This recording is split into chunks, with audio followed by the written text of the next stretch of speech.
부모님의 얼굴을 기억하지 못하고 있는 저는 어릴 때부터 이모의 손에 맡겨져 20대 후반이 된 지금까지 함께 살아왔습니다. 엄마는 저를 낳자마자 가출을 했고 아버지는 술로 하루하루를 지내다가 돌이 되기도 전에 교통사고로 사망하여 이후 이모의 손에 맡겨져 지금까지 쭉 자랐습니다. 자식 하나 없이 혼자 사시던 이모는 생활이 넉넉지 못했지만 마음만은 부자였습니다.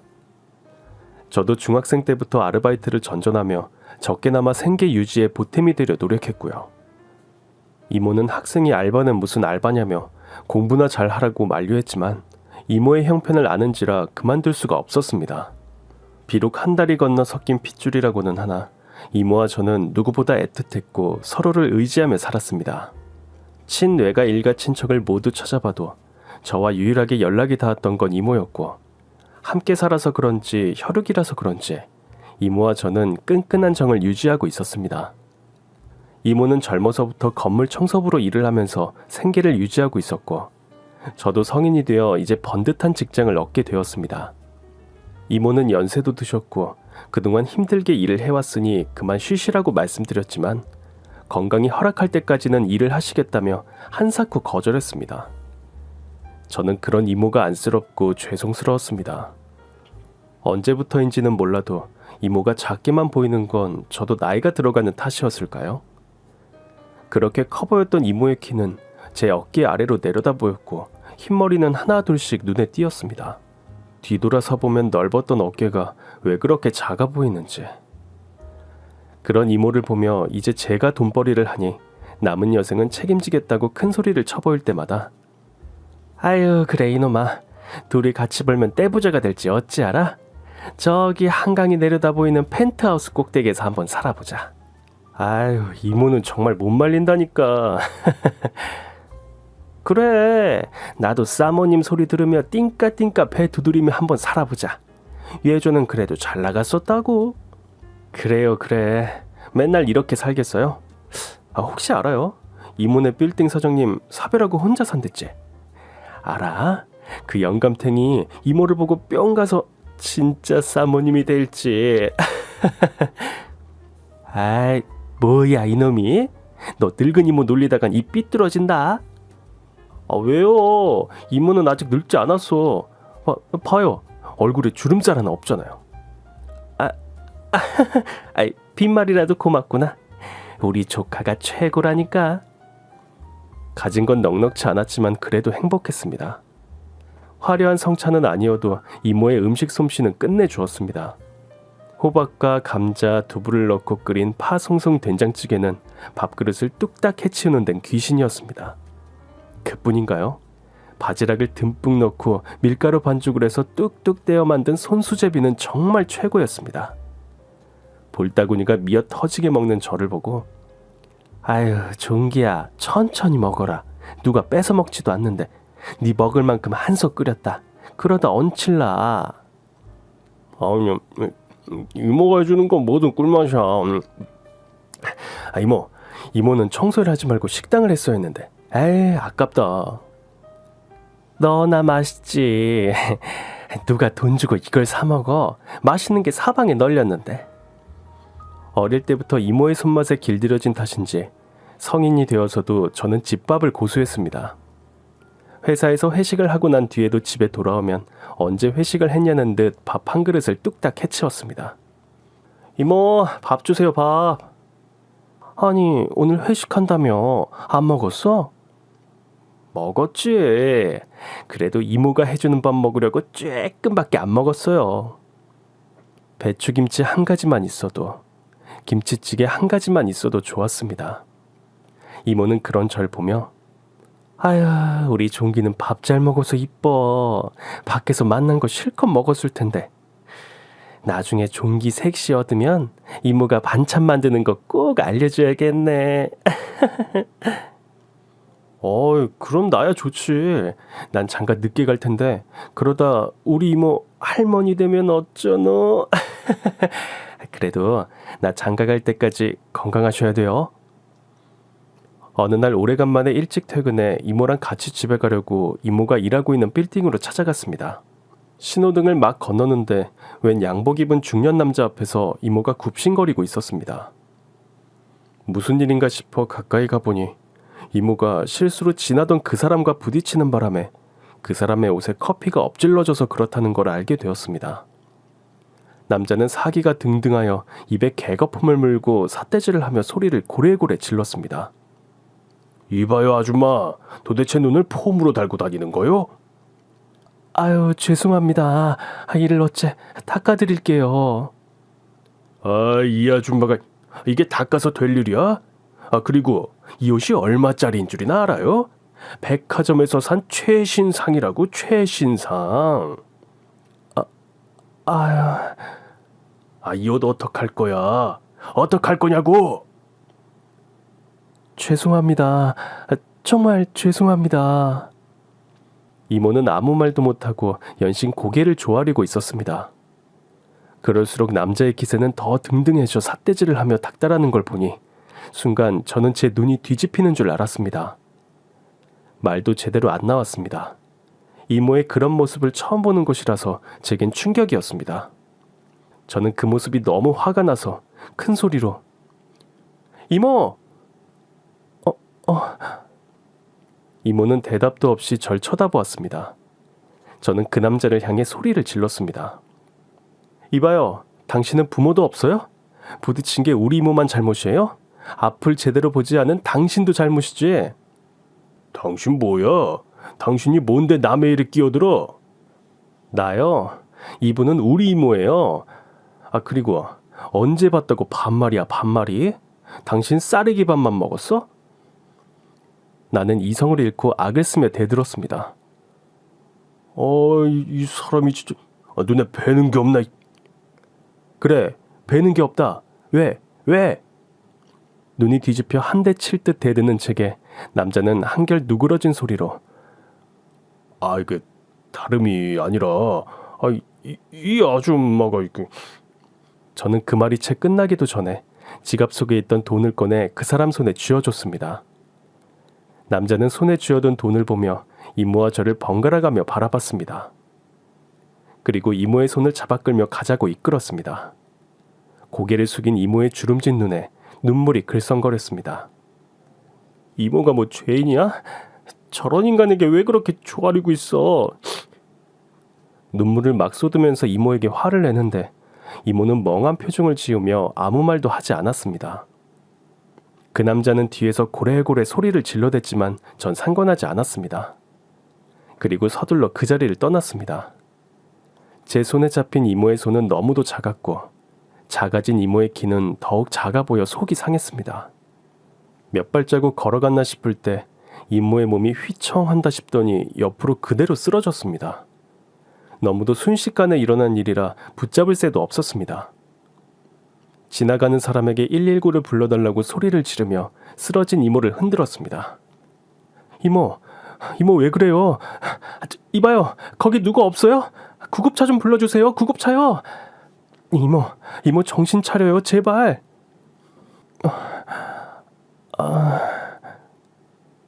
정신이 없었습니다. 기억도 잘 나지 않았습니다. 앰뷸런스 소리가 들린다 싶었고 응급요원이 이모를 들것에 나르는 것을 보았고 저도 그대로 응급차 안에 빨리듯 들어갔습니다. 응급실로 실려간 이모가 이것저것 검사를 받는 사이 전 종종 걸음을 걸으며 쫓아다녔습니다. 그러다가 이모가 숨을 쉬는지 코에 손가락을 대보기도 했습니다. 이모는 간간히 코를 골며 마치 잠을 자는 것 같았습니다. 머릿속이 하얘졌습니다. 이모는 응급조치를 받고 급하게 수술방으로 이동되었습니다. 급성 뇌출혈이라 당장 수술을 받지 않으면 내부 출혈이 심해 위험해질 수 있다고 합니다. 수술을 한다 해도 일단 내부를 열어봐야 상황을 파악할 수 있고 장담할 수도 없다고도 했습니다. 보호자 서명을 하고 수술방 앞에서 초조하게 기다렸습니다. 수술방 위 전광판에는 이모의 이름과 현재 수술 중이라는 빨간 글씨가 파노라마처럼 지나갔고 이모와 함께했던 지난날도 파노라마처럼 지나갔습니다. 얼마나 시간이 흘렀는지 모릅니다. 초록색 두건과 가운을 걸친 의사 선생님이 보호자를 찾았습니다. 이 화자님 보호자신가요? 저는 의자에서 용수철이 튀어오르듯 발딱 일어섰습니다. 예, 선생님. 제가 이화자 씨 보호자입니다. 수술은 잘 되었나요? 이모는 어떤가요? 최선을 다했습니다만 출혈 부분이 워낙 많아 경과는 지켜봐야 할 것 같습니다. 전 다리에 힘이 풀려 그 자리에 덜썩 주저앉고 말았습니다. 다 기어들어가는 목소리로 의사 선생님만 믿겠습니다. 꼭 살려주세요. 수술 후 이모는 중환자실로 옮겨졌습니다. 수술한 부위는 붕대로 감겨져 있었지만 모든 것이 실감나지 않았습니다. 그래, 이건 꿈이야. 잠시 후면 꿈에서 깨어날 거야. 볼을 꼬집어봤지만 아픈 걸 보니 꿈은 아닌 듯 싶었지만 전 꿈이길, 제발 꿈에서 깨어나길 빌었습니다. 중환자실에서는 간호도 할 수 없었고 함부로 출입할 수가 없어 보호자 대기실에서 새우잠을 청했지만 좀처럼 잠이 오질 않았습니다. 중환자실에서는 보호자를 찾지 않는 게 상책이었습니다. 갑자기 보호자를 찾을 때마다 사람들의 얼굴에선 긴장감이 역력하였고 지레 울음부터 터뜨리는 사람도 있었습니다. 같은 방 안에서 장난감에 시간 가는 줄 모르고 놀고 있던 서너 살 정도의 남자아이와는 달리 30살도 되어 보이지 않는 여자의 수심 어린 모습이 대조적이었습니다.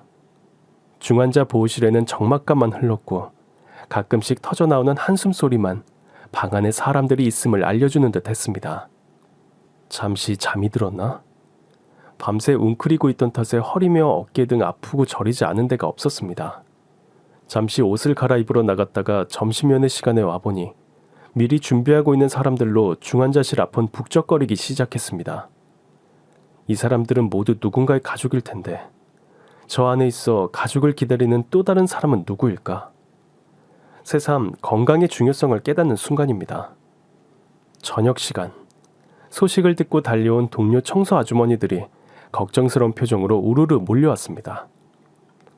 청소 아주머니들의 말에 의하면 요즘 들어 계속 한쪽 머리가 아프다, 좀 어지러운 것 같다 등등 이상 증상을 보였다고 합니다. 동료들은 큰일 당하기 전에 병원에 가보라고 했지만 그 증세가 가라앉으면 언제 그랬냐는 듯 아무렇지 않게 다시 일을 했다고 합니다. 그놈의 돈이 뭐라고. 집에 와서는 아픈 걸 숨기고 말하지 않았던 것입니다. 그걸 알아채지 못한 죄책감에 이모에게 미안하기만 했고 말하지 않은 이모가 원망스럽기도 했습니다. 며칠이 지났지만 이모의 의식은 회복하지 못하고 중환자실에 누워 있었습니다. 하루 2번 점심과 저녁 시간에 면회를 할 수 있었지만 저를 알아보지 못하고 누워있는 모습을 보니 가슴이 찢어지듯이 아팠습니다.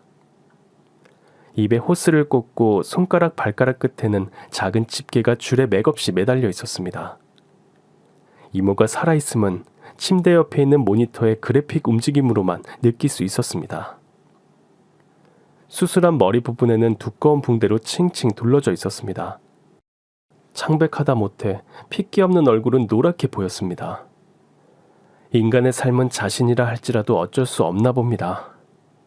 어제 아침까지만 해도 웃는 얼굴로 손을 흔들어주던 이모가 이렇게 처참한 몰골로 누워있다는 게 도대체 이해가 가지 않았습니다.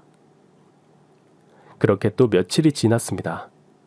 일반 병실로 옮겨지긴 했지만 가끔씩 입술을 달막거렸지만 무슨 말을 하는 것인지 도통 알아들을 수가 없었습니다. 간병인을 두고 회사에 나가도 마음이 놓이지 않았고 자주 방가를 내고 병원에 매달리다 보니 처음엔 걱정을 해주던 동료나 상사들도 나중엔 싫은 티를 냈습니다.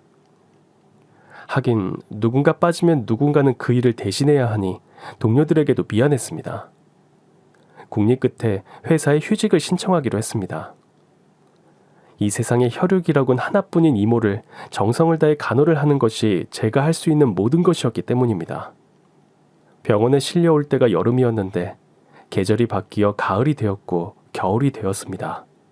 병동 앞에 을씨년스럽게 서 있는 나무처럼 제 마음도 한없이 추웠습니다. 이모는 차도가 있는 듯 하다가 다시 또 나빠졌습니다. 수술 경과가 좋지 않아 언제 세상을 떠나도 이상하지 않은 상태였습니다. 저는 시간이 날 때마다 마치 말을 알아듣는 사람에게 하듯 이모에게 말을 건넸습니다. 이모, 바깥 좀 봐요. 벌써 겨울이에요. 눈이 오려나 봐요. 이모가 좋아하는 눈이요. 이모, 제 말이 들리세요? 들리면 손가락을 까딱해보세요. 이모, 말하지 않아도 좋으니 눈이라도 한번 떠봐요. 24시간 곁을 지키며 온수에 적신 물수건으로 얼굴과 손을 닦아드렸습니다. 마치 엄마가 아기를 돌보듯. 잠자리가 불편했지만 그건 견딜 수 있었습니다. 보호자용 간이 침상에 누우면 발이 침상 밖으로 빠져나갔고 돌아 누우려면 바닥으로 굴러 떨어질까봐 자세를 다시 잡아야 했습니다. 엄마를 찾으며 입이 찢어져라 울던 때, 또래 아이들이 엄마가 없다며 놀릴 때, 이모는 저를 안고 토닥거려 주었던 어릴 때가 생각났습니다. 누가 울 종기를 울렸어? 어떤 놈이? 내가 이놈들을 가만 안 둘 테다. 울지 마. 뚝. 이모, 우리 엄마 어디 갔어? 왜 안 와? 애들이 놀린단 말이야. 종기는 엄마 없다고. 잘생긴 종기 얼굴 찌그러지겠네. 이모가 있잖아. 종기는 이모 싫어? 아휴, 그럼 이모 슬픈데. 이모도 울까 보다. 아니야, 울지 마, 이모. 난 이모가 좋아. 이모 뚝. 종기 안 울어. 봐봐. 눈물 반 콧물 반 얼룩이 진 채 웃어 보이면 이모는 아무 말 없이 날 꼭 안아주었습니다. 그런 이모가 쭈그러진 얼굴에 볼살 하나도 없이 산송장처럼 누워만 있다는 게 믿겨지지 않았습니다. 그런 제 모습을 보고 병원에서는 소문이 나기 시작했습니다. 젊은 사람이 참 고생하는구먼. 그러게, 싫은 기색 한번 내지 않고 보기 드문 젊은이여. 저 양반은 참 복도 많어. 부럽네 정말. 에휴, 우리 애들은 주말에나 한번 볼 수 있을까 말까? 에휴. 같은 병실에 입원 환자나 간호사들은 모두 한마디씩 했습니다. 자식이 아니라 조카라는 사실에 더 놀라며 세상에 저렇게 지극한 조카가 어디 있어? 암만, 참으로 요즘 보기 드문 젊은이네. 자식이라도 저렇게는 못할겨. 암만 자식 많이 낳아봐야 소용없어. 맨 돈이나 있으면 뜯어가려고 하지. 에휴, 이놈의 세상. 이 꼴 저 꼴 보지 말고 얼른 죽어야지. 에휴. 죽는다 하는 사람이 더 오래 산디야. 입에 발린 소리 그만 들혀. 하지만 저의 노력에도 불구하고 병상에 누워있던 이모는 겨울이 가고 다시 봄이 오고 빨간 넝쿨 장미가 예쁘게 핀 6월이 올 때까지 병상에서 일어나지 못했습니다. 가끔씩 알 수 없는 소리를 내며 눈을 크게 떴다가 초점 없는 눈으로 절 바라보다가 다시 눈을 감곤 했습니다.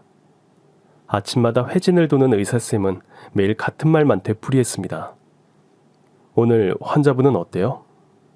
그러던 어느 날 아침 회진씨, 많이 힘드시죠? 이제 마음의 준비를 하셔야 할 듯합니다. 2, 3일을 못 넘기실 것 같으니 가족이 계시면 한번 찾아뵙게 하시죠. 그럼 어찌 해야 하나요, 선생님? 그냥 누워만 계셔도 좋으니 어떤 방도가 없을까요? 이미 가셨어도 벌써 가셨을 텐데 보호자님 의지로 여기까지 온 것 같네요. 참, 선망 현상이 있을 수도 있으니 놀라지 마세요. 선망이요? 그게 뭔데요? 선망은 일시적인 착각 현상으로 예전 일을 또렷이 기억하지만 온전한 정신은 아닌 상태입니다. 임종 전에 나타나는 현상이라고 보면 돼요. 난 더 이상 아무런 말도 할 수 없었습니다. 그저 야이어 살가죽만 잡히는 이모의 손을 꼭 잡아줄 수밖에 없었습니다. 그동안 참으로 많이 울었지만 그래도 아직 흘릴 눈물은 남아있는지 눈앞이 다시 뽀얘지기 시작했습니다. 세상을 떠나기 전 이모는 잠시 의식이 돌아왔는지 저도 알아보고 알아듣기 힘들 만큼이지만 아주 어눌한 말투로 부탁을 하나 하였습니다. 종기야, 종기. 이모, 저 여기 있어요. 전 이모의 말을 알아듣기 위해 이모의 입술 가까이로 귀를 바짝 대었습니다. 네가 태어나기 전 내가 혼자 낳은 자식이. 이모는 모든 걸 토해내듯 힘겹게 말을 이어나갔습니다. 사실 너한테는 사촌 하나 있단다. 예기치 않은 임신을 하게 되었고 지우기엔 겁이 나고 혼자 키우기엔 용기가 없어서 아이가 불행해질까봐 낳자마자 한 성당에 맡겼다고. 자리를 잡으면 찾으려고 했지만 이만큼 세월이 흐를 때까지 그 아이를 찾지 못했고 이제 언제 죽을지 모르니 그 애를 좀 찾고 싶다고 했습니다. 작고 발음이 또렷하지 않지만 대강 알아들을 수는 있었습니다. 처음엔 이모가 증세가 호전되었나 보다 하고 가슴이 쿵쾅거렸지만 다시 잠자듯 혼수 상태에 빠지는 걸 보며 이것이 의사쌤이 말씀하신 선망이란 건가 보다 하고 생각했습니다. 저는 그런 이모에게 약속했습니다. 이모, 걱정 마세요. 제가 찾을게요. 제가 누나를 꼭 찾아올 테니 그때까지는 꼭 살아계셔야 해요. 누나를 만날 때까지 돌아가시면 안 돼요. 하지만 그 말을 남긴 지 3일이 못 되어 이모는 세상을 떠났습니다. 전 하늘이 무너지는 것만 같았습니다. 눈물이 흐르고 또 흘러 눈가가 쓰라렸습니다. 병원에 온 지 꼭 10개월이 되었을 때 일이었습니다. 이모의 평소의 말씀처럼 장례는 간소하게 치르기로 했습니다. 병원 내에 장례식장이 있어 사망 진단서를 떼면서 지하에 있는 장례식장으로 모셔졌습니다. 따로이 연락할 일가족이나 친지가 없어 같이 근무했던 동료분들 몇 분만이 함께 해주셨습니다. 회사에는 휴직 중인데다 직계 족손인 부모님도 아니고 이모님 사망이라는 것도 왠지 조의금이나 받으려고 연락하는 것 같아 소식을 전하지는 않았습니다. 휴직 중이니 회사에서도 이런 상황을 알 수가 없었겠지만 장례식장 중 가장 작은 방을 부탁해서 조촐하게 이모를 모셨습니다. 재단의 이모는 꽃 속에 환하게 웃으셨지만 저는 왜 자꾸 눈물이 나올까요? 첫날은 이모의 동료분들이 퇴근 후 함께 해주셔서 그래도 든든했습니다. 생계 때문에 청소 일을 하시는 분들이었지만 의리만큼은 군대 동기처럼 끈끈했습니다. 이모와 비슷한 또래의 연령대 분들이라 마치 이모를 보는 듯 반갑기도 했습니다. 아이고 언니, 조카를 그렇게 자랑을 하더니 아까워서 조카만 두고 어찌 이렇게 황망히 가버렸수 그래. 그러게 말이야. 돈 한 푼 허투루 안 쓰고 그리 악착같이 살아가더니만 인생 허망해. 언니, 남의 일 같지 않아. 사람 사는 게 사는 거 아니라니까. 아주머니들을 뵈니 이모를 보는 것 같아요. 이렇게 와주셔서 감사합니다. 뭔 소리야. 당연히 와야지. 그래도 산 사람은 살아야지. 종기야, 혼자라고 끼니 거르지 말고 살아라. 그래야 네 이모도 편히 눈 감을 게다. 예, 감사해요. 한동안 머물던 분들은 다음날 출근을 해야 하니 밤이 깊기 전에 돌아갔습니다. 정말 저 혼자 남았네요. 비라도 오려는지 후덥지근한 날씨는 더 습하고 끈적거렸지만 그래도 시간은 잘도 갑니다. 저는 미친놈 마냥 이모의 사진을 보며 지난 날을 돌아보다 웃다가 울다가 잠깐 선잠이 들었나 봅니다. 꿈속에서 이모는 여느 때보다도 더 환하게 웃었습니다. 그런 이모를 부르다가 제 소리에 놀라 잠이 깨었습니다. 밖으로 나가보니 추적추적 내리는 여름비가 주변을 잠재우는 듯 어루만져줍니다. 장례식장에서는 별의별 사람들을 만날 수 있었습니다. 망이날의 상주라곤 딸 하나인 곳. 그런가 하면 마치 잔치를 하듯 북적거리며 이야기꽃을 피우는 집. 그래서 악상과 호상이라는 말이 생겼나 봅니다. 천수를 다 누리고 살아가는 게 고통이라서 죽음이라는 여행을 떠난 사람은 가족들도 편안하게 보내드리고 젊은 나이에 사고나 병으로 사망한 이는 주변이 온통 슬픔으로 젖어있는 곳. 둘째 날, 염습을 하고 하관을 한다고 담당 장례 지도사가 알려줍니다. 처음으로 겪어보는 일이고 상주도 저 혼자라서 그런지 따로이 돈을 챙겨주진 않았지만 친절하게 하나씩 알려주는 게 고맙기만 했습니다. 염습은 수의를 입혀 7마디를 묶어드리는 것이고 하관은 수의를 입은 시신을 관에 넣어드리는 것이라고 합니다. 염습을 하기 위해 장례 지도사가 알려주는 대로 위층으로 올라갔습니다. 방 안 가운데 철제 침대 같은 게 놓여 있었고 그 옆에는 종이꽃으로 안을 장식한 나무관이 놓여 있었습니다. 잠시 후 이모의 시신을 모시고 나옵니다. 생전의 모습과는 사뭇 다른 모습이라 조금은 생소했지만 이모인 것만은 맞습니다. 예쁘게 화장을 하고 노란 수의를 입은 후 입을 벌려 쌀을 한 움큼 넣어드리는 것은 가시는 길 배 골지 말라고 그러는 거랍니다. 마지막 얼굴을 보고 인사를 하라고 했지만 편안히 좋은 곳으로 가세요라는 말은 입속에만 맴돌 뿐 아무 말도 할 수 없었습니다. 생전의 모습과 달리 빨간 립스틱과 새파란 아이섀도우가 어울리지 않는다고 생각했습니다. 염습이 끝나니 그 모습이 볼링핀을 닮았다고 생각하는 순간 옆에 있던 종이꽃으로 장식된 관 안에 넣고 뚜껑을 닫으면서 염과 하관은 끝났다고 합니다. 다시 방으로 돌아와 초제를 드리고 이후에는 상식을 할 때마다 친절한 장례 지도사는 모든 걸 알아서 해줍니다. 저는 그저 뒤에서 시키는 대로 하면 되니 큰 어려움은 없었습니다.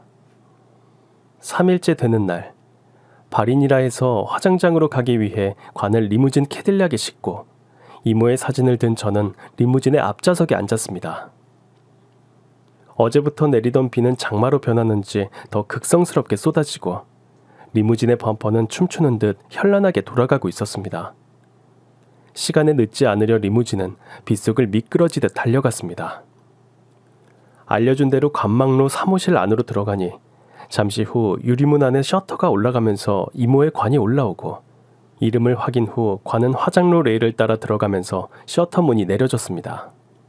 관망실 여기저기에서도 울음소리가 들려왔고 어느 곳은 호젓한데 어느 곳은 가족들로 관망실 안이 꽉 차 밖에서 기다리는 이도 있었습니다. 생과 사에서도 가족이라는 울타리는 참으로 필요하다는 걸 느꼈습니다. 누구는 많은 이의 배웅을 받으며 떠나고 누구는 배웅해주는 가족조차 없이 혼자 떠나는 것을 보니 참으로 인생은 얄궂은 백지장 차이라는 걸. 두어 시간이 지났는지 수고람으로 가니 확인 후 분고를 해서 유골함에 담아 제 손에 이모를 들려주었습니다. 유골함은 아직 뜨거운 열기가 남아있어 마치 이모의 온기가 제게 전달되는 듯 했습니다. 사람이 죽으면 한 줌 재로 변한다지만 그건 새빨간 거짓말이었습니다. 다 타지 못한 정강이 뼈 등 굵은 것은 다시 분고를 해서 한 줌의 재가 아니라 20줌도 더 넘는 듯 했으니까요. 친절한 장례 지도사는 화장장에서도 납골당에서도 모두 앞장서서 일처리를 해주었습니다. 상주라는 이름으로 제가 한 것은 거의 없는 것 같습니다. 그저 아이가 엄마 뒤를 따라다니듯 그렇게 말입니다. 이모는 싱글함으로 모셨는데 그 공간이 좁아 유골함 하나가 들어가니 꽉 차 보였습니다. 주변을 둘러보니 같은 크기 비슷한 유골함들이 제 각각 자리를 차지하고 있으니 이웃처럼 옹기종기 모여있는 게 외롭지는 않을 것 같았습니다. 그동안 원망만 했던 부모님이 생각났습니다. 저를 내팽개치고 가버린 엄마와 2살 때 돌아가셨다는 아버지까지. 엄마는 가끔씩 내 생각은 하고 있을까? 지금은 살아계실지 아님 돌아가셨을지. 아버지가 돌아가셨을 때는 왜 장례식에 관한 기억이 없을까? 아버지도 이모처럼 이런 길을 따라가셨을까? 그런 아버지는 어디에 모셨을까? 이모는 아버지가 어디에 모셔졌는지 왜 한 번도 얘기를 하지 않았을까? 부모님에 대해 이모에게 물어보는 것은 도리가 아닐까봐 가끔씩 보고 싶어도 입 밖에 내지 않았는데 모든 것이 허망하기만 했습니다. 이모를 납골당에 모시고 난 뒤 저는 며칠을 술로 지내는지 모릅니다. 세상에 뚝 떨어진 뒤웅박처럼 제 신세가 처량하기도 하고 그렇게 자식을 가슴에 묻어둔 채 살아온 이모가 안쓰럽고 불쌍했습니다. 그러다가 문득 이모의 유언이 생각났습니다. 지난날 모르고 살았던 이제는 유일한 혈육이 된 사촌 누나를 찾아야 한다고 말입니다. 하지만 전국 성당이 한두 군데도 아니고 전국에 1,500개 이상이 있는 데다가 어느 지역에 있는 어느 성당인지도 모르니 마치 모래밭에서 반을 찾는 것만 같았습니다. 이모가 돌아가시기 전 제 손에 쥐어주신 십자가와 목걸이와 사진 한 장만 손에 꼭 쥔 채로 가장 가까운 인근의 성당부터 찾았습니다. 신부님, 혹시 40년 전쯤 어린아이를 맡아주신 적이 있으신가요? 아니요. 무슨 일 때문이시죠? 사람을 찾거든요. 이런 목걸이를 갖고 있는. 죄송합니다만 여긴 그런 분 없네요. 신부님, 가장 오래된 성당을 찾으려면 어떻게 해야 하나요? 잠깐만 기다리세요. 사무실로 들어간 신부님은 작은 책자 하나를 건네주었습니다. 여기 전국에 등록된 성당과 설립 연도가 적혀 있습니다. 필요하면 이거라도 가져가시죠. 정말 감사합니다. 신부님 감사합니다. 코가 땅에 닿게 인사를 하고 집에 돌아와 40대 초반의 누나 나이와 비슷한 또는 그 이전에 설립된 오래된 곳부터 찾기로 했습니다. 하지만 찾아갈 때는 신락 같은 희망을 갖고 갔다가 되돌아 나올 때는 어깨가 축 처졌습니다. 성당 인근의 여관방을 전전하며 방랑자 생활을 시작했지만 수도권에는 그 나이 또래의 어린아이가 맡겨진 곳은 없었습니다. 아침 일찍 시작해서 저녁이 될 때까지 다시 여관방으로 돌아오는 날의 연속이었지만 도대체 사촌 누나는 어디에 있는지 도통 알 수가 없었습니다. 매일 같은 일의 되풀이였지만 그만 멈추고 싶었지만 이모의 마지막 얼굴을 떠올리면 멈출 수가 없었습니다. 수중에는 어린아기 때 사진 한 장, 그 아이가 갖고 있었을 거라고 했던 십자가 목걸이 하나만 가지고 누나를 찾을 수 있을까? 전국의 성당을 뒤지면 사촌 누나를 만날 수 있을까? 이미 세월이 40년이나 흘렀는데 혹시나 죽었다면? 한국에 없다면? 입양이라도 갔다면? 별이 별 생각으로 밤잠을 이루지 못했습니다. 주머니에 있던 돈도 떨어지고 점점 의욕도 사라지기 시작했지만 미친놈처럼 무작정 헤매고만 있는 저 자신에 화가 났습니다. 때로는 아무리 노력해도 이룰 수 없는 일이 있다는 것에 무력감만 찾아왔습니다. 서울, 경기도, 강원도, 충청도, 전라도 마지막 심정으로 한 군데만 더 가보자. 힘내자 한종기. 그러다가 한 군데만 더 하다가 부산까지 가게 되었습니다. 부산은 생각보다 넓었습니다. 중학교 수학여행으로 왔던 것보다 훨씬 많이 변해 있었습니다. 높은 건물도 많아졌고 사람도 많았습니다. 하지만 변하지 않는 것은 동네 온천과 자갈치 시장, 그리고 바닷가 절벽에 있는 사찰만은 크게 변하지 않아 예전 생각이 절로 나왔습니다. 금강산도 식후경이라고 기차역 앞에서 먹는 돼지국밥 맛은 변하지 않았습니다. 잠시 사촌 누나를 찾아야 하는 것도 있고 맛에 빠졌습니다. 50대 뚱뚱한 여사장님은 허겁지겁 먹는 제가 안 돼 보였는지 반그릇이나 더 리필해 주었습니다. 사장님의 체격만큼이나 손도 컸습니다. 참 복 있게도 드시네. 맛있지? 다 내 손맛 아닌겨. 많이 드이소. 정말 맛있네요. 사장님 음식 솜씨는 둘째가라면 서러울 것 같아요. 젊은 사람이 말도 잘한다. 여긴 웬일인겨? 말씨를 보니 여기 사람은 아닌 듯 싶은데. 사람을 찾으러 왔어요. 사촌 누나를 찾으러요. 어디에 사던데요? 부산은 다 내 손바닥 아닌겨. 저는 제 사정을 대강 얘기해주며 저도 몰래 한숨이 나왔습니다. 여사장님은 얘기를 듣고 나더니 남의 일 같지 않은 듯 혀를 끌끌 찼습니다. 그리고 신부님이 주신 책자를 보고 어느 성당이 어린아이들을 많이 받아주었는지 대강 알려주었습니다. 성당이라도 내부 사정에 따라 오갈 데 없는 아이들을 받아주는 곳이 있고 안 받아주는 곳도 있다는 것을 알았습니다. 날도 저물고 배도 부르니 잠이 쏟아져 도저히 참을 수가 없었습니다. 저는 여사장님의 소개로 기차역 앞에 있는 여관방을 찾았습니다. 겉은 허름해 보였지만 안으로 들어가니 제법 정갈해 보이는 작고 아담한 3층 여관이었습니다. 직사각형 작은 카운터 창문을 열고 사투리를 쓰지 않는 50대 후반의 짧은 퍼머머리 여자가 반갑게 맞이해 주었습니다. 아마도 국밥집 사장님이 미리 전화를 걸어둔 모양입니다. 길 건너 국밥집 사장님 소개로 왔다고 하니 알고 있다면서 일반실 가격에서 5,000원이나 깎아주었습니다. 계단을 올라가니 낮은 촉수의 붉은 복도 끝에 있는 방으로 들어갔습니다. 30인치도 안 돼 보이는 작은 텔레비전에 낮은 싱글 침대, 그리고 벽걸이 선풍기까지 필요한 것은 다 있었습니다. 그날 밤 저는 얼마 만에 깊은 잠을 잤는지 퇴실을 알리는 전화벨 소리에 놀라 일어났습니다. 손목시계를 보니 시침은 정오를 가리키고 있었습니다. 후다닥 밖으로 나와 어제 그 국밥집에 가서 아점을 먹으러 갔습니다. 국밥집 사장님은 반갑게 맞아주며 주문도 안 했는데 국밥을 곱빼기로 갖다 주었습니다. 잘 잤는겨. 얼굴이 억수로 좋아 보이네. 어제는 몰골이 영 아니었다 아이가. 사장님 덕분에 편안하게 잘 잤어요. 여관집 사장님도 5,000원이나 깎아주셨고요. 그게 다 부산 인심 아닌겨. 얼른 드이소. 감사합니다. 잘 먹겠습니다. 늦은 아침 겸 점심을 먹은 후 전 국밥집이 사장님이 짚어준 성당을 먼저 찾아가기로 했습니다. 성당은 중축을 했는지 엄청 큰 곳이었습니다. 마당 한켠에는 잘 다듬어진 잔디가 있었고 입구 앞에 있는 등나무 아래 긴 나무 벤치에는 교복을 입은 중학생 몇 명이 앉아 있었습니다. 성당 안으로 들어가니 젊은 신부님이 계셔서 물어보았습니다. 신부님은 이곳엔 사촌 누나 또래 수녀님은 없다고 했습니다. 멀지 않은 곳에 있는 성당을 다시 찾았지만 그곳에도 젊은 수녀님 몇 분 외에는 없다고 했습니다.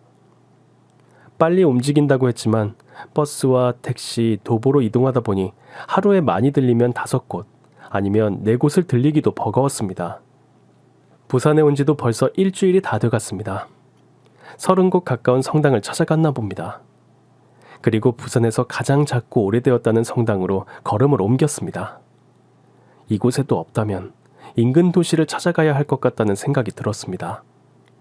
지난밤 잠을 제대로 못 잔 데다 그동안의 피로가 한순간에 몰려와 성당으로 들어서자마자 맨 뒤에 있는 긴 의자에 널브러지듯 주저앉았습니다. 성당은 조용하다 못해 적막감마저 감돌았습니다. 오늘 미사 시간은 모두 끝났는데요. 고개를 들어 앞을 보니 한 수녀님이 단상을 정리하고 있었습니다. 죄송합니다, 수녀님. 곧 나갈게요. 수녀님은 대답 대신 미소를 지어 보였습니다. 수녀님은 이 성당에 계신 지 오래되셨나요? 예, 거제도로 잠시 나갔다가 다시 돌아온 지 한 달 정도 되었지만 이 성당에서 오래 있었죠. 거제도요? 우와, 거기 섬 아닌가요? 맞아요. 지금은 다리가 생겨서 섬 같지도 않아요. 수녀님. 네? 이런 질문이 죄송하긴 한데 수녀님은 여기 오래 계셨다니까 혹시 언제부터인지 알 수 있을까요? 수녀님은 옅은 웃음을 지어 보였습니다. 글쎄요. 솔직히 언제부터 있었는지는 잘 몰라요. 아주 어렸을 때라서요. 근데 왜 그러시죠? 하며 말끝을 흐렸습니다. 네? 정말요? 형제님은 무슨 일로 이 밤에 오셨어요? 미사도 끝났는데. 신부님을 뵈려거든 내일 오세요. 오늘은 너무 늦은 시간이라 뵙기 어려울 거예요. 아니, 전 사촌 누나를 찾으러 다니거든요. 저희 이모가 아기를 낳고 키울 형편이 안 돼서 성당에 맡겼다고 했는데 아직 못 찾았거든요. 아, 그렇군요. 이름이라도 알고 계세요? 하긴 이곳에선 세례명으로 부르긴 하지만. 수녀님과 앉아 도란도란 이야기를 나누는데 수녀님의 목에 걸린 목걸이가 꽤 낯이 익었습니다. 혹시나 싶어 부모님에 대해 물어보니 수녀님은 태어나자마자 성당에 맡겨졌고 이 목걸이는 얼굴도 모르는 엄마가 유일하게 남겨준 목걸이라고 했습니다. 전 숨이 턱 멎는 것만 같았습니다. 마른 침을 꼴깍 삼키며 제 주머니 안쪽에 있는 십자가 목걸이를 꺼내 보여줬습니다. 순간 수녀님은 두 눈이 동그라지더니 숨도 안 쉬고 물어봤습니다. 이 목걸이가 형제님의 이목구라고요? 정말이세요? 그럼 이모는 지금 어디에 계신가요? 이거 보세요. 제 것하고 똑같아요. 말을 잇지 못하고 수녀님을 바라보던 나는 수녀님의 목걸이와 이모가 주신 목걸이를 나란히 비교해 보았습니다. 똑같았습니다. 오랜 손때가 묻은 것까지.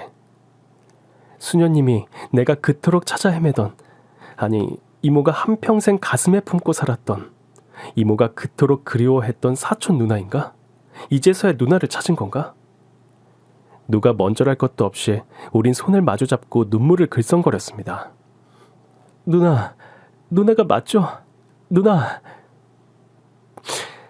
당신이 내 사촌 동생이라고요? 믿겨지지가 않아요. 그동안 이 세상에 혼자라고 생각했는데. 누나, 이모가 누나를 얼마나 그리워하고 보고 싶어 했는지 몰라요. 누나, 전 그동안 있었던 일을 숨김없이 말해주었습니다. 돌아가셨다고요? 언제? 왜? 나는 대답도 못하고 흐르는 눈물을 훔치고만 있었습니다. 그리고 그날 밤 어떻게 보냈는지 모릅니다. 전날 밤도 잠을 설쳤지만 잠을 자지 않았어도 정신은 더 말똥거렸습니다. 날이 밝고 난 뒤 성당에서 가장 오래 계셨다는 노수녀님을 만났습니다. 노수녀님께 이모의 빛바란 사진을 보여주니 세월이 많이 흘렀지만 아기를 맡길 때 워낙 사정이 딱했던 앳된 애엄마의 모습이라 기억이 난다고 했습니다. 그리고 사촌 누나가 어떻게 성당에 맡겨졌는지 좀 더 자세히 그 상황을 말해주었습니다. 두 사람은 서로 부둥켜 안고 오열을 했습니다. 마지막 남은 눈물 한 방울을 모두 쏟아내듯 엉엉 소리내어 울었습니다. 그날 저는 누나와 함께 이모가 계신 납골당으로 찾아갔습니다. 엄마, 딸 제가 왔어요. 보고 싶었어요, 엄마. 전 엄마가 절 버린 줄 알고 원망하며 살았는데 엄마가 그렇게 보고 싶어하는 줄도 모르고 죄송해요, 엄마. 사진 속의 이모는 이제서라도 만나서 다행이라고 그동안 미안하고 보고 싶었고 가슴 아파했다고 말해주는 듯 했습니다. 저는 곁에서 아무런 말도 못했습니다. 아니, 할 수가 없었습니다. 그리고 이제야 오래된 숙제를 해결한 듯 마음이 편해졌습니다. 한참을 누나와 그곳에 머물다 이모를 뒤로 하고 돌아오는 길. 초겨울 이른 해는 산마루에 걸려 차마 떠나지 못하고 있었습니다. 이 세상에 혈육이라고는 이모 한 분만 계셔서 세상을 떠나신 후 그 빈자리를 채우지 못했는데 이제 누나를 만나다니 실감이 나질 않았습니다. 제게도 다시 이모의 빈자리를 메워줄 누나가 있다니. 비록 사촌이라 할지라도 전 정말 마음이 든든했습니다. 며칠을 이모의 집에 머물던 누나는 다시 성당으로 돌아갔습니다. 그동안 체증처럼 짓눌러왔던 모든 걸 떨쳐버리고 가벼운 발걸음으로. 사촌 누나가 가는 날, 저도 사촌 누나가 있는 성당까지 동행했습니다. 그리고 신부님께 정식으로 인사도 드리고 노수녀님께도 찾아뵙는 걸 잊지 않았습니다. 신부님은 두 팔을 들어 환영하시며 말씀하셨습니다. 형제님, 아가타의 형제이면 제게도 형제입니다. 시간이 되시면 언제든 방문해 주세요. 아가타도 형제님을 보고 싶어 할 겁니다. 그래, 시간 나면 언제든 오렴. 주말마다 오면 더 좋고. 감사합니다, 신부님. 덕분에 사촌 누나, 아니 아가타 수녀님을 만나게 되어 정말 다행입니다. 지하에 계신 이모님도 이제 마음을 놓으실 겁니다. 형제님, 지난번엔 경황이 없어 올라가셨는데 아가타가 살고 있는 주변을 한번 둘러보시죠. 우리 성당은 겉보긴 허름하지만 아주 아름다운 곳입니다. 그래, 기왕 왔으니 내가 살고 있는 이곳을 둘러봐. 내가 안내해 줄게. 누나는 성당 구석구석을 안내해 주었습니다. 성당은 155년의 역사를 지닌 부산에서도 5손가락 안에 드는 오래된 곳으로 산자락 초입에 자리 잡고 있었습니다. 한때 피난민이 부산으로 몰려오면서 신자가 급증했으나 본당이 워낙 협소해 본당을 시작으로 15개의 성당을 분가시켰답니다. 성당은 주변이 작은 돌담장으로 둘러있고 아기 손가락 같은 파릇한 담쟁이가 온 담을 휘감고 있었습니다. 성당 앞 마당은 시멘트가 아닌 동그란 잔자갈이 덮여있고 아치형 출입구에는 빨간 덩쿨 장미가 아치를 뒤덮어 안에 철심이 보이지 않을 정도로 빼곡하게 얽히고 설켜 있었습니다. 이모가 생전에 좋아했던 덩쿨 장미가 말이죠. 성당은 마치 사촌 누나의 얼굴처럼 아름다웠습니다. 그리고 고왔습니다. 누나는 40년 가까이를 성당에서 살았고 세례를 받으며 성모 마리아의 딸로 지냈으니 앞으로도 그렇게 살겠다고 했습니다. 저는 누나가 있는 성당에 주말마다 오겠다고 약속했습니다. 그리고 결혼을 하고 아이를 낳으면 가족과 함께 누나가 있는 성당에 함께 다니며 같은 마음, 같은 생각으로 기도를 드리려 합니다. 그동안 못다한 사촌 누나와의 지난 얘기를 밤이 새도록 들어도 지루하지 않았습니다. 누나는 이모를 정말 많이 닮았습니다. 된장찌개의 맛도 김치찌개의 맛도 마치 이모가 끓인 듯 했습니다. 생전 이모의 생활 습관과 살아온 얘기도 들려주었습니다. 다시 서울로 돌아와 회사를 찾아갔습니다. 동료와 상사들은 다시 돌아온 저를 반갑게 맞이해 주었습니다. 회사에 복직을 한 후 누나와는 퇴근 후 전화로 안부를 물었습니다. 덕분에 저도 천주교 신자가 되었고 세례도 받았습니다. 바오로라는 세례명을 받고 지금도 주말에는 사촌 누나가 있는 부산 성당으로 가서 미사도 드리고 누나도 만난답니다. 남보다도 못한 형제가 있고 형제보다도 나은 남도 있다지만 저는 피는 물보다 진하다는 걸 살아오면서 느꼈습니다. 앞으로 결혼을 하면 제 자식에게도 가족, 친척이 얼마나 중요하고 귀한 사람들인지 깨달으며 살 수 있도록 행동으로 보여주는 아빠가 되고 싶습니다.